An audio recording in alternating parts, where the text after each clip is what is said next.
so we ready? We ready? Yeah, let's do it. All right.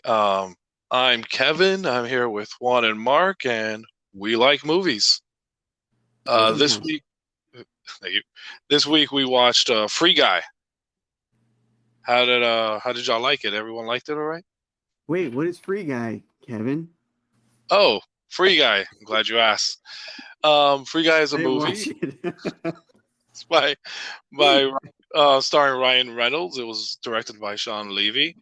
The basic premise is it's about an NPC, which is a non-playable character in a video game, who starts coming alive and becomes aware of who he is, and starts this little path of self-discovery. And that's the movie in a nutshell.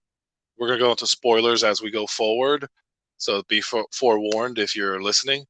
But That's like Yes. half of the movie. That's like one part of the movie. yeah, but that's why I just want to Well, let that's them why he's know. giving the spoiler tag. Yeah, before we start talking about a lot more that's gonna happen in the movie. You already know I don't care. I start giving away the ending right off the bat. I don't care.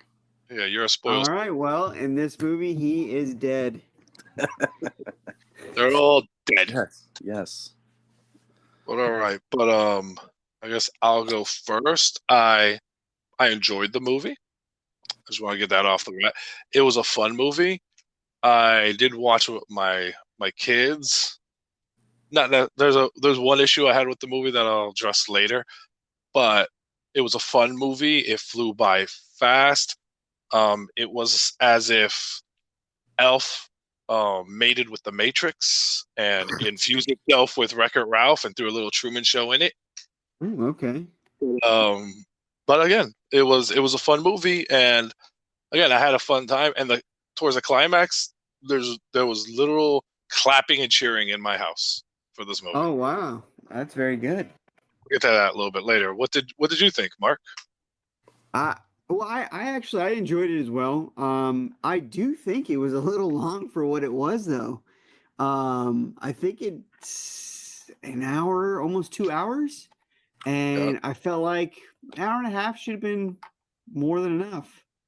But it was good. I enjoyed it. I think I enjoyed all the gamer references and the programming, references and I guess language. But yeah, it was enjoyable. Um, you know, actually, just that's his character. So when I see Ryan Reynolds starring as Ryan Reynolds, that's literally what it is. I'm not mad at that. You know, I guess if you like Ryan Reynolds, you will like this movie. Hmm. Yeah. Juan? Um, I gotta say, did not love this movie. I guess one positive thing that I could say for it was I didn't like hate it enough to like shut it off. But I mean it was Wait, a hold on. Is that an option? Are we shutting off movies that we're going to talk about? that I was was like, I'm glad you didn't shut it off. yeah that Guys, was I hated this movie. I shut it off after 20 minutes. I've got no input. All right. listen, never say never, it could happen. But Okay.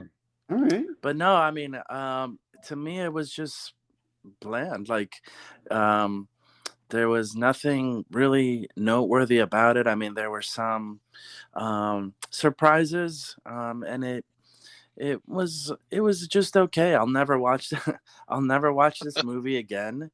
I didn't have any vested interest. No emotional attachment, nothing relatable to like any of the characters. Like for me, it was just bland. I feel like this director, it probably does decent commercials, and that's what he should keep doing, because there was nothing remarkable about anything that he did directorially. Ryan Reynolds, as you said, is the same character, which to a certain extent I could see why it connects with people, but for me it's just getting so old at this point. I actually liked him in the second half of the movie much better than the beginning half of the movie. um but yeah, for me, I would just say It was bland. I couldn't even really figure out what this movie was supposed to be. Is it supposed to be a comedy? Is it supposed to be an action movie? Because it fell flat on all of those fronts. So much more to go into, but at this point, yeah, that should give you an idea of how I feel about it. Okay. Okay. I All can say right. I believe it was probably geared for more people like, let's say, me and Mark, who like all the little references that were in it. I remember one thought, I was like, man, I thought this was what Ready Player One wanted to be, with a lot of little, like, references and thrown in there, but they just weren't background. Well, I feel like in Ready Player One, you should already know. Like they were talking to you as if you already knew what was being referenced. Yeah, Free Guy, it kind of just hinted. So I don't know. It's interesting that you're saying that about Ready Player One. I'll full disclaimer, I wasn't a big fan of Ready Player One because Not Really? many Did you were. read the book? If you didn't pick up on that. yeah, because I just think it would just brush past those things, and I think this movie incorporated a lot more stuff into it. It wasn't just there as like window dressing, Yeah. Okay. at least Very in interesting. my view. Oh well, And who else's opinion is it going to be, my guy? Yeah. I also will say that I had a couple of major issues that and I am open, right? I mean, I will say, and I wanted to say this during the last podcast, it is difficult and sometimes unfair to judge a movie after just one viewing, which is what I'm how I'm approaching this, when we're doing movies that I've never seen. I just want to do the one viewing 24 hours before, and then just those impressions. So that isn't always fair, um, but um, but still, yeah. And so I'm open to hearing from you guys and maybe seeing if you can change my mind. I believe I picked up on a lot of the things that you guys are saying, where these little details or these whatever. I think I picked up on them, even though I'm not like this super gamer. Um, I'm still a fairly young adult male in 2022, so I think a lot of those things we've just grown up with. So I'm open based on your guys reviews and whatnot to seeing if there's just things that I missed or whatever. But I'm looking forward to bringing up definitely one thing that was very problematic. That actually definitely two things. But anyway, go on. go, go on and change my mind. Do Listen, your I worst. hated a lot of things, but go ahead and speak. Yeah, I mean, I just based off of what I said, I don't really think there's going to be a way to change your mind. Well, first of all, Mark, I'm so curious because after last night in Soho and how much you said you despised when they, The add love story. the love Yeah, that's what I story. was thinking too. Yes. So here's the thing. I thought it was cool because of the programming side of it. Because my thought was, how is an NPC gonna fall in love? And then when they were explaining how this guy, programmed this character to like bubble gum flavored ice cream and to sing Mariah Carey that one little part of a song, to enjoy swings, just all the things that she liked. It made sense, and it wasn't over the top. It wasn't until the actual end when there was, hey, this is the love story side of it, and even that scene where they were staring at each other from across the street, making 17 different faces at each other, I guess trying to say, hey, yeah, no, that was me. Oh, great. And they're just making like these faces, and I was dying. And then they both just run into the street, and I started laughing even more because neither one of them checked left or right. I mean, they were in the actual real world at that point. They were in a video game. But yeah, so everything it was all fine because of the interesting twist that it had in it. But once it came to fruition, I thought it was funny. Like I like the line, I'm a love letter to you." I thought that was kind of cute. Yeah, and how she did that explosion with the kiss and turned him around and his head exploded. And that was all the code coming back. Yeah. That was an interesting take. Um, Obviously, I mean, even from the trailers, you saw that Ryan Reynolds had a love interest, so it was there. It didn't feel like it was overly up. I shouldn't say that. I feel like it was overly a part of the movie. Well, I I guess think it was because he only starts That's why doing the he. things that he's doing. it Yeah, sounds like yeah. Mark was so biased by the programming aspect of it that I'm convinced he was just seeing ones and zeros on the screen as this movie played. Who said the Matrix? Kevin said the Matrix. That's what I was Yeah. seeing, man. I was in the Matrix. Well, because I was just wondering, you see the trailer, it's like, okay, this guy, this is an NPC. He's in this, he doesn't have sunglasses, so he's not a hero. He's not a real human. Okay, then why is he in love? Why? Oh, because artificial intelligence. Oh, okay, that's kind of cool. I see. All right, I see what they did there. All right, I'll let it slide. That's Yeah. but having NPCs, shout things in the background.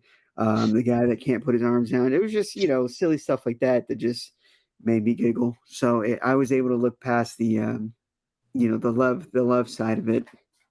Oh, you Didn't looked he way past it. really? Now I will What use was that to that? I missed segue that. into something. Oh, you said you did look past it. Yeah. Yeah, But and honestly, I mean, if you really think about the movie, he didn't start doing what he was doing till he saw her, and that code, clicked. So Yeah. even though it didn't feel, I guess that's why I enjoyed it. It didn't feel like, okay, this is a love story. Um, it wasn't until we hear the author giving his proclamation that we go, oh, this is a love story. Okay. Mm. but I don't know. I picked up on that way before that. No, I get it too. I just don't feel like it was. I don't know. Maybe it was. Maybe I was blinded by the programming side of it. God, that's sad. Look I at was this. more interested in the I computer. challenged you guys to change my mind, and I'm the. okay, now I would think why Mark. Here's my defense of why Mark it didn't affect Mark as bad. I feel like the Ryan Reynolds love story was more of the MacGuffin. It was like, hey, look, it's a love story, but he doesn't. It's not about him ending up with the girl. Like Yeah, he ends up discovering so much more about other things, and the girl ends up with another guy. right. You know what I mean? Yeah, yeah. And towards the end, Yeah.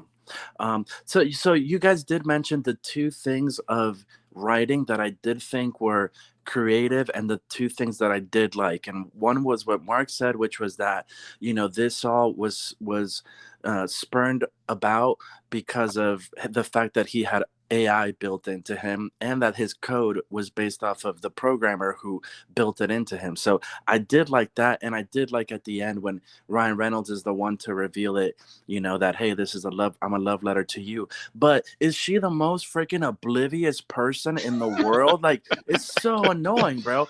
Everyone knows that clearly this guy's in love with her throughout the entire movie, and she's completely oblivious. Like, that's why I thought you wouldn't like the love story part, because I was like, this chick is such an idiot. Like, no one is that blind.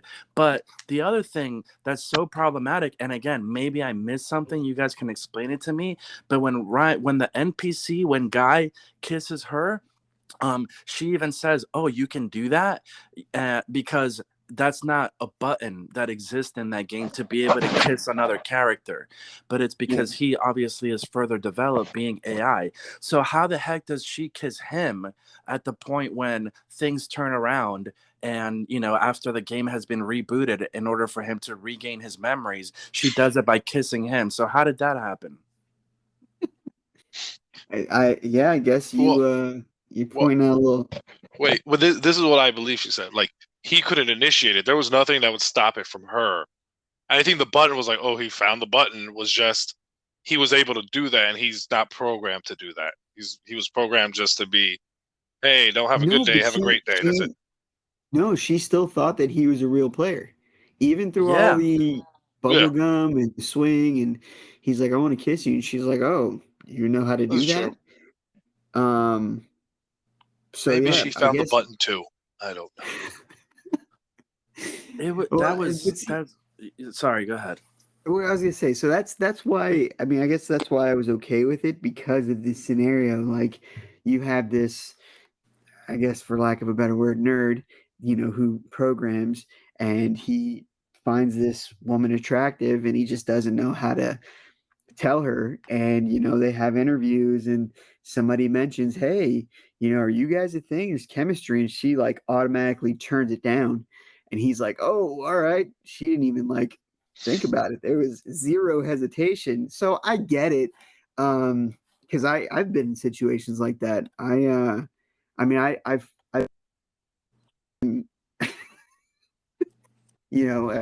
talking to women that are way out of my league, and that's how you marry, and that's what I did. So, that I get it, because I'll have a woman straight up tell me, "Yeah, nothing's happening here." I'm like, "Oh, okay, well, that was easy."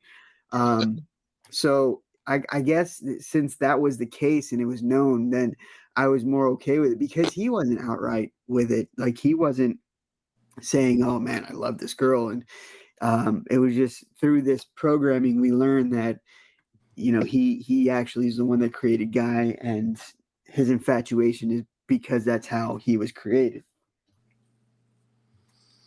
Yeah, like I thought there were elements to that I mean, again, that component of the writing I did think was cool, but everything before that was done so many times. Like I just thought, this is Pleasantville all over again, or any of those other movies.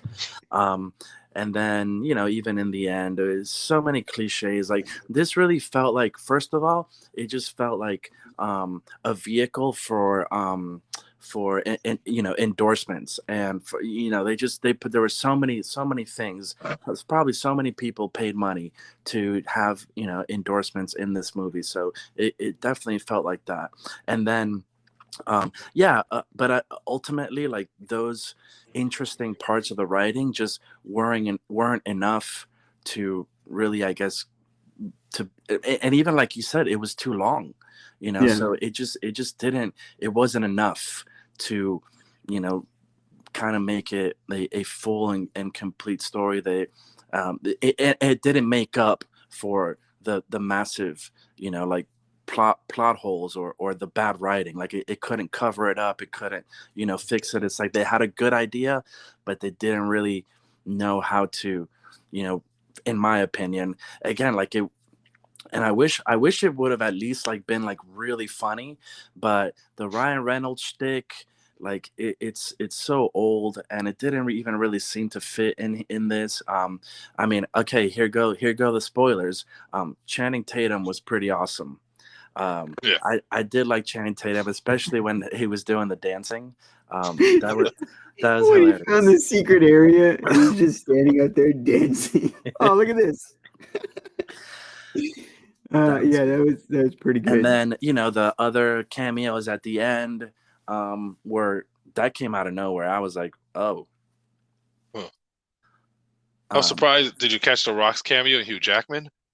okay, I was just looking on IMDb, and it said that they were in it, and I was like, Yeah. how, because at first I thought, when they were talking about Dude and they showed that he was like this ripped guy, I thought it was going to be The Rock, and I was like, oh, that would be funny. But no, I didn't catch them. Who The were they? The Yeah, Rock was the bank robber whose glasses he took. He had Mm. the mask, and Hugh Jackman was the guy she meets in the alley who had the mask to give her about the Mm. video clip. Well, how are you supposed to catch that? They had masks on. Well, first of all, you could tell the Rock's voice from a mile away.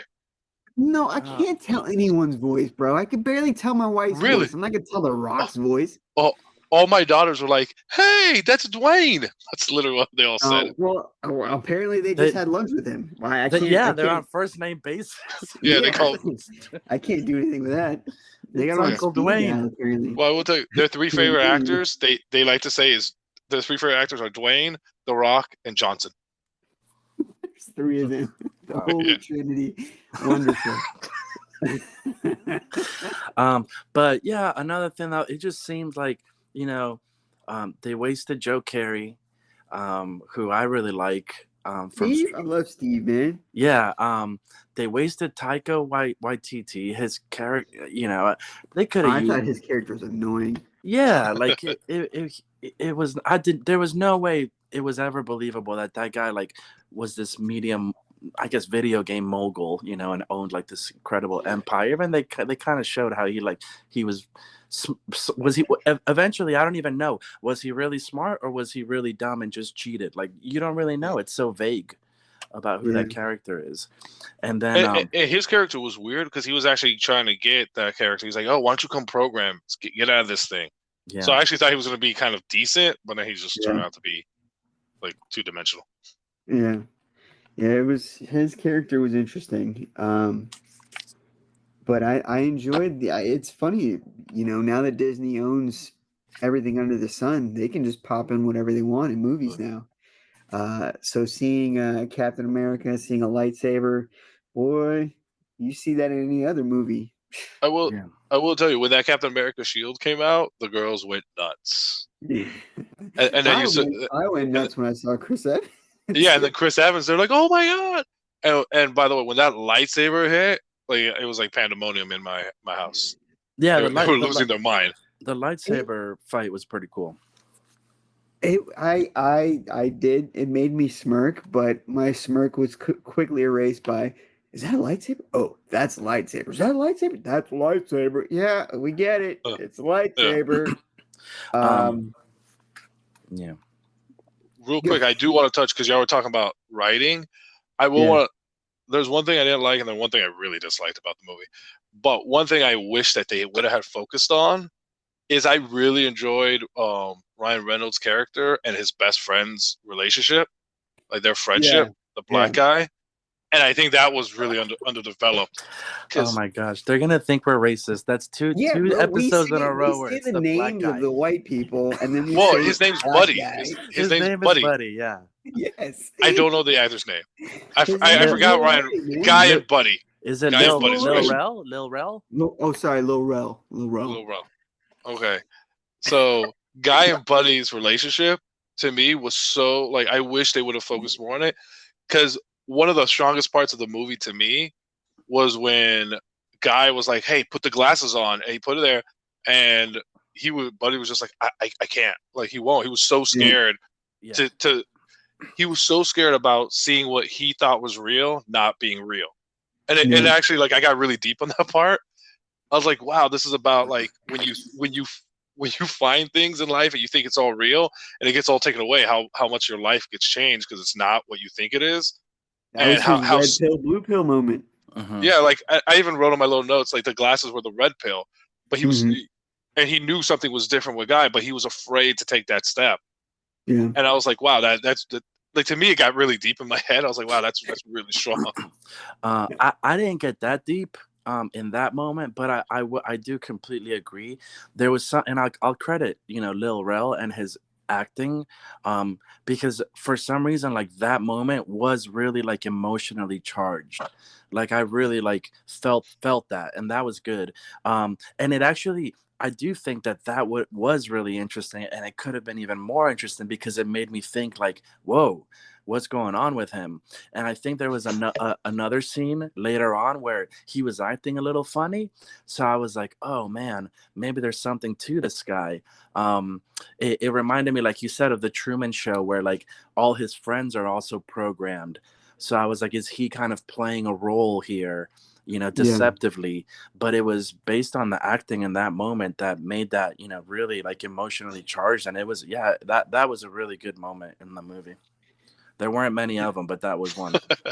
Now I wonder if that bromance and how strong it was that programmed, or was that just, we're just supposed to believe that they became really good friends because Guy was coded to love a woman?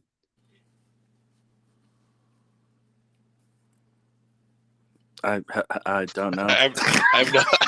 You just took everyone's. Just no one could speak. Man, you stumped me, brother. Am I still logged in? Did I lose power? What's going on? I felt like a grandpa for a moment there. Oh, damn it. Am I on mute? Son of a gun.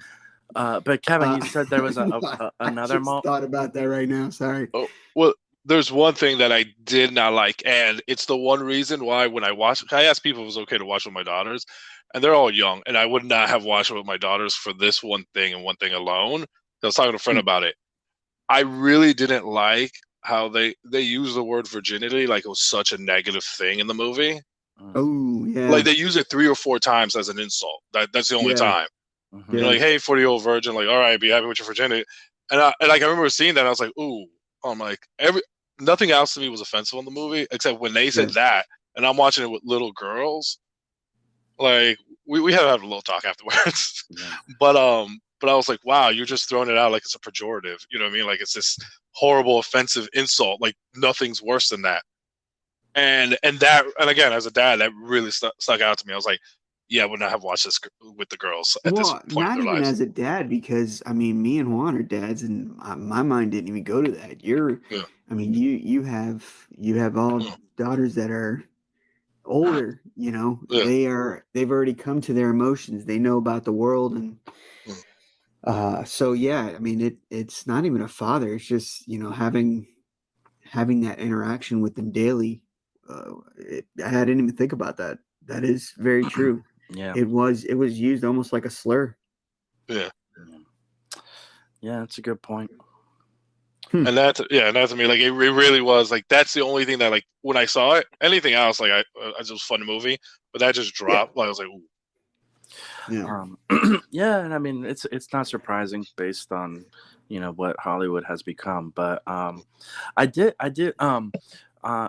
like, so the times where I did feel like Ryan Reynolds' character did start to become funny was actually when he kind of started to realize who he was, and then he was more of a straight man, and then his lines hit differently. Like there was when he changed his shirt, oh my gosh, I don't know why this line, it made me laugh. It was one of the hardest laughs, but someone was like, blue shirt guy, and he goes, it's a Henley. Oh man, it was when the what was her name, the love interest, I forgot her name. It's when she sees him, she's like, blue shirt guy. He goes, it's a Henley. Yeah, I laughed at that too. I thank my wife for that. I had no idea what a Henley was until everything the t-shirt. So yeah, when he was kind of towards the second half, he was more of the straight man role, as opposed to having to step into the shoes of what he always is like the funny handsome guy. Like that wasn't funny at all, but when it was like the straight guy, and like the delivery of the jokes, like I was actually more impressed with him then, like okay, maybe he's starting to act a little bit now. Well, yeah, until you realize it's just another Ryan Reynolds movie. Yeah. Which again is not a bad thing if you like Ryan Reynolds. I'm okay with him. Like I know we're only supposed to be talking about one movie, but I saw Red Notice, and it was fine for what it was. And then I was just like, oh, all right, another Ryan Reynolds movie. It was just the same character, except he wasn't an NPC. Yeah. He was that movie. You get double dose. You get Ryan Reynolds being Ryan Reynolds and The Rock being The Rock. Yeah. I was surprised they are coming out with a sequel to that, because I didn't like that movie at all. Part 2 and 3. Oh, jeez. Yeah, no, that's terrible. But anyway, sorry. Get back on track. Yeah, no, I guess. I mean, would it be time to put up some stars, or because I don't. I mean, for me, it was, hey, this is Ryan Reynolds movie. I enjoyed it. That was it. I mean, I guess I wasn't expecting anything groundbreaking. I wasn't expecting to be wowed. I just wanted to enjoy myself, and I did. So that's kind of it. And I will say about the director, like he's made a lot of movies I've liked. Really? Yeah. Well, Night at the Museum. Come on. Night at the Museums. He did Pink Panther. He did Cheaper by the Dozen. He did Stranger Things. I did my research here. So he did Real Steel, which I love. Yeah, Um, Real Steel was good for. I mean, for what it was. Yeah, yeah, it was good. It was Rocky with a enjoyable. robot, but yeah, But but like those Yeah, are pretty all much. so bland. Like they're bland movies. There's like nothing remarkable except for the Pink Panther, which was the one that I highlighted as well, and the Whoa, episodes whoa, of whoa! Stranger Things. What about But Night at the also, Museum? no, the not a first fan. one, Yeah, no, What? not a fan. you're not a fan of Cheaper by the Dozen. I think it's No, phenomenal. The first no, one's phenomenal. and surprisingly, because that's Steve Martin, and even with Panther, I mean, it's his vehicle. He's the one that carries that, so Yeah. that's really why it's noteworthy.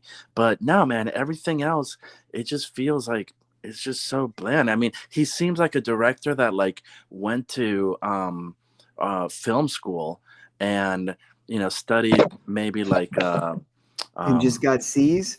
yeah, or like study what's the guy that does the Transformer movies and Michael Armageddon? Bay. Yeah, Michael like Bay. studied Michael Bay, but still falls short of Michael Bay. Like there's like bland. So I don't know. Damn, you just said this guy can't compare to Michael Bay. Yeah, man. That's like the ultimate insult.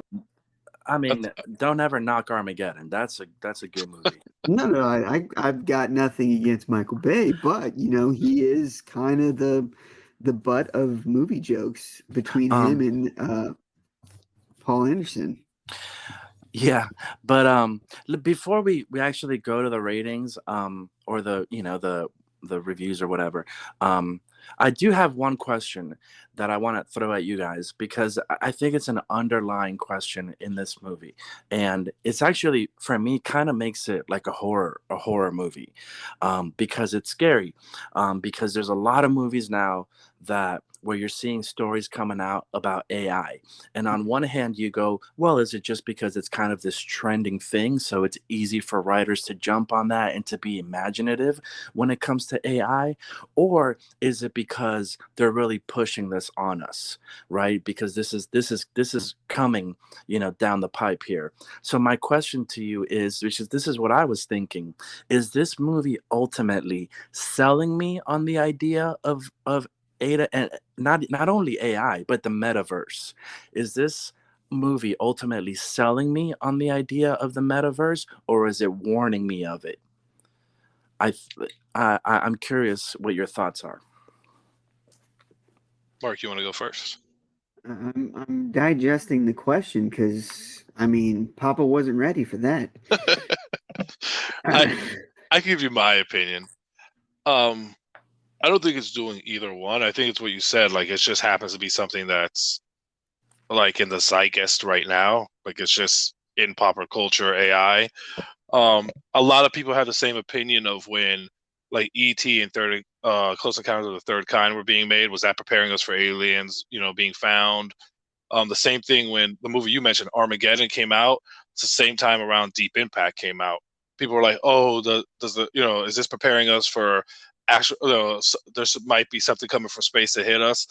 And I think it was just because that's what people were focused on. I think right now we're focused on metaverse, on AIs and all that. That it's just something that just happens to be. Hey, we could tell a story in this thing. I don't think again, I don't know the directors or anything. I don't think their thoughts behind it are any preparing or a warning. Because if anything, the Matrix was more of a warning, but it just is what it is. It's just a story that's being told, and I think we're gonna get a lot of not copycats, but sort of facsimile type stories told in this area in this arena of, oh look, this is AI friendly, they're bad, whatever, and it just happens to be what's popular now. You know what I mean? 10 years from now, we're gonna get a whole slew of different things, whatever's going on then. Mm, Yeah, maybe, But my opinion. maybe. he hit you with the. You sound wrong, but I'm gonna let you have that one. I mean, I just um, I just and I don't want to sound like a snob here, which is a terrible way to start things if you're trying to convince people that you're not a snob. But I took a couple film classes in college, and my one La takeaway di da. My Wait, weren't you my- just assaulting the director for taking some film for going yeah, to I film didn't go school? to film school. I took Oh, film okay. Okay. This so guy went to Art Institute. Juan went to film school. Oh, he no. took a couple of classes, so let him speak on this. No, listen, my one takeaway is that there's no movie that is not trying to push some message, right? It's all filtered through some writer or some director. And even if it's subconscious, right, there's something that they're putting into that that's carrying a message that they're trying to express, right? Every single movie, no matter how dumb it seems or whatever, there's always something because it's produced from a human being who has thoughts and feelings and ideas, and that's always going to make its way onto the page. And so I can't escape that. Yeah. And so the problem is there's a line that the girl Millie, she says, I created this world, but I can't live my life in it. That makes a lot of sense to us because Mhm. we know that that can't happen. That's not our reality. But to young kids that are going to grow up with artificial with the metaverse and with virtual reality, this is one of the warnings and one of the problems is that especially with what happens with Ryan with Guy at the end is, you know, he now lives in this, you know, heaven type place where he can be whatever he wants to be. And that's the question that's going to come up for a lot of young people, younger people than us who grow up with these things more and more, that they're that actually, just like the Ready Player One, that world and that quote unquote reality is going to be a lot more enticing than actual reality. And so for me, it's also really creepy when you see like who's funding these movies, you know, who's producing these movies, who's paying the production companies to make these movies, to write about these things. Because Mark Zuckerberg and Facebook or Meta or whatever, they definitely have the money to start putting, you know, paying writers to write movies about these things to just make it normal or make us familiar with it. Or so for me it's extremely creepy, especially for a movie like this. And again, I think it toes the line, but that's also what the smart ones do, is try to be really subtle about, hey, you know, let's just embrace it. It's not so bad. That again, it's one thing for us to understand that because we're still in a world where that's not, you know, that doesn't exist quite yet in the way that it's going to. But for younger kids, like it's weird, you know, and ultimately this Yeah. movie is carrying some message about that. And so it creeps me out a little bit, you know. On one end I couldn't take it as entertainment value, and that's why I was like, oh, you know, it was okay, I'll never watch it again though. But on the other hand, it creeps me out a lot. Yeah, to go off what you said and to play into what Kevin said, I mean, if you feel that every movie does have an agenda and we have to figure it out, I mean, I think for this it was just pushing that, hey, this is the norm and this is what, you know, this is what life's going to be. Because I don't think they went that into detail with what you can do like in Ready Player One. Um, you know, you have what, three characters, or maybe, well, yeah, about three that are in that universe. um and that's kind of it. In Ready Player One, I mean, everyone was in it, everyone. Mm-hmm. So this one, I guess it's pushing, hey, the world is this VR stuff ain't going anywhere, and you know, having a whole different world that you can live in is gonna be there eventually. But I don't think it was pushing anything harder than that. I think it was just, hey, this is the world we're living in now. So hey, this is it. Mm-hmm. And that's kind of how I took it. So I don't think it was pushing anything like that drastic, but also I don't think it was trying to say, hey, this is just a make believe movie. You know, because the VR is getting pretty in depth now. I don't really dabble that much into it, but I mean, it's getting there, especially at Metaverse. So, Mm-hmm. um, yeah, I guess that would be my take on it. Okay. like if I were to find it in general, like again, maybe it's because I see it with different eyes. I just thought it was pushing more like if you let big corporations be in charge of it, it's gonna screw up. And the indie guys are a lot better to take care of this because they care about it. Yeah. That's like the only like real agenda I saw. But I can see where y'all are coming from. So you mean the indie guys that can't get girlfriends, so they program it into their video games, their confessions of love and their deepest desires for Well, romance and intimacy. to slightly correct you, he got the girl at the end, so he did get the girl. You said he can't get the girl, but he got the girl at the end. And that's what a normal human being does, okay? Yeah. They obsess in different ways. Yes. He got the girl at the, because it always works out. You don't worry, fellas. It always works out. In that proper 3-act structure, it works out in the end. Oh, see, it felt like 5. I think that was the biggest problem. I could have figured it out in 3, but they gave me 5. It's the old Judd Apatow dilemma. Oh, when do I actually freaking end this movie? When do I get off this ride? It's not like it was Lord of the Rings, like 5 endings.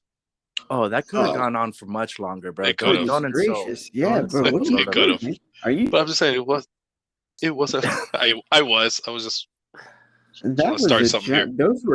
Those were needed endings, and we probably could have had more.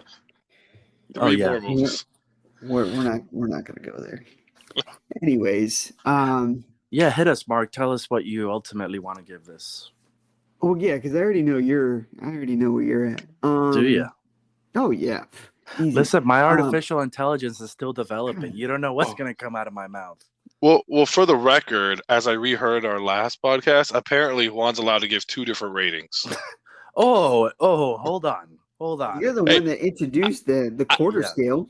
I did, but Juan gave a rating for people who like it and people who don't like the director. So listen, he gave 2 different ratings. No one's putting limits on you, mister. I'm going to rate this, but I know it's much too strong. Yes. All right. So based off the 2 reviews that Juan has introduced, I will say the movie itself will get a 2. And the director will also, only because this is what he would normally put out. And I'm okay with him putting it out. It's par for the course.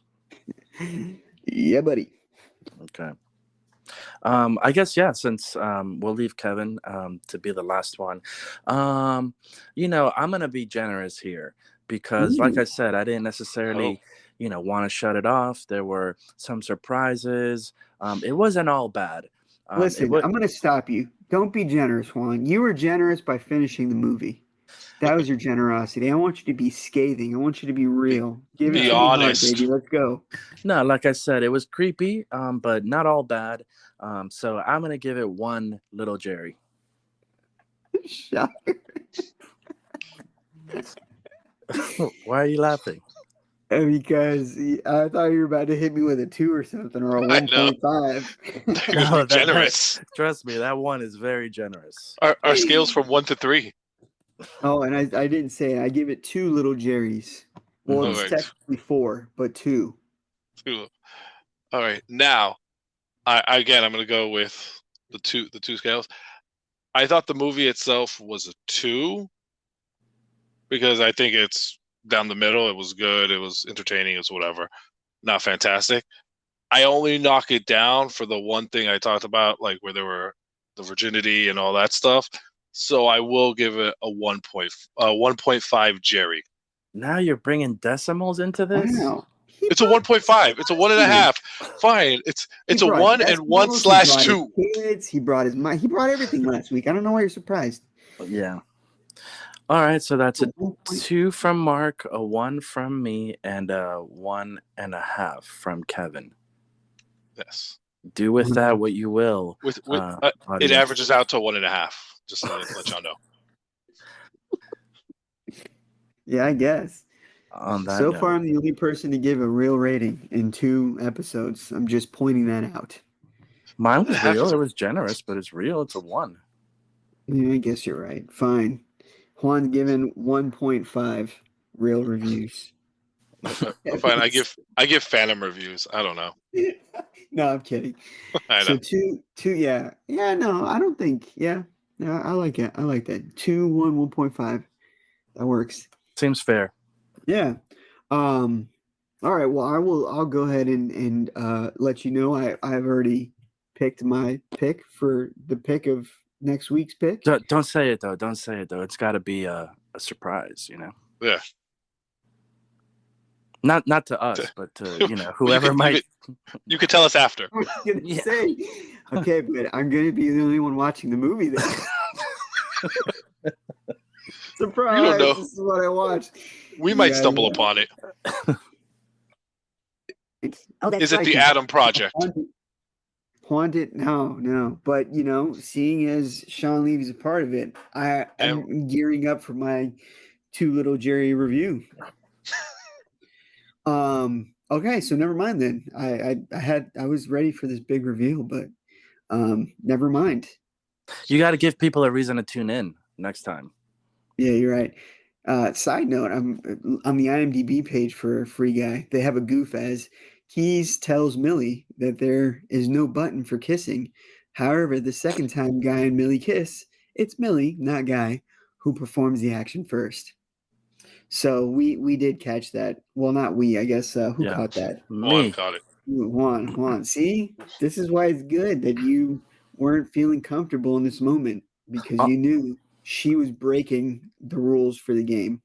Do you want a little bit of trivia before we end this? Always. Who says no to trivia? Do you know which character in the movie is the real life fiance of Rob Gronkowski? Oh, I do. I should have said no. I don't know. The bombshell. the bombshell one who goes to write the memoir or whatever. Uh-huh. Yeah. Goes to write the memoir. Yeah, when the she one gets in the pink dress. She's credited, I think, as bombshell, and then the home. Yeah. Gotcha. Okay. Yeah, that wasn't okay. I guess that was. That was a nice little bit of trivia. Yeah, but that was like so far. Like, you got to know Rob Gronkowski. I don't know him like that. Now, had I known we were doing trivia, I would have saved The Rock and Hugh Jackman for this moment. That is true. Listen, man, you gotta just be creative, think outside the box, be spontaneous. If it's trivia, it's trivia. Just go with it, bro. Don't hold yourself back. Yeah, all right. Fair enough. Well, so let me ask you, have you guys seen the Doctor Strange trailer? I think I saw it once. See? Apparently, Kevin, have you seen it? Yes. Okay, so you know about Patrick Stewart then? Yes, in the trial. Yeah. Yeah, so that was his voice. I never caught on to that once. I had to stumble upon someone mentioning, "Oh yeah, only an idiot wouldn't realize that wasn't Patrick Stewart." Oh well, yeah. I don't know voices, man. I guess. But they even show a shot from behind him, and it was like kind of bald. I wasn't paying that much attention to it, but my bad. No, is it the only time? No, I think the only time I know when The Rock's talking is when he's asking me what he's cooking. Outside of that, I really don't. I'm not good with voices. I'm good with faces. But anyways, I think this is time to end this because now I think it's time to say Edgar Allan Poe, R.I.P. Edgar Allan Poe, R.I.P. Night at the Museum, R.I.P. Because apparently Juan doesn't like that one. I'm shocked, almost appalled. Well, gentlemen, it's been fun. Yeah. All right, let's do this again. All right, boys. Love you.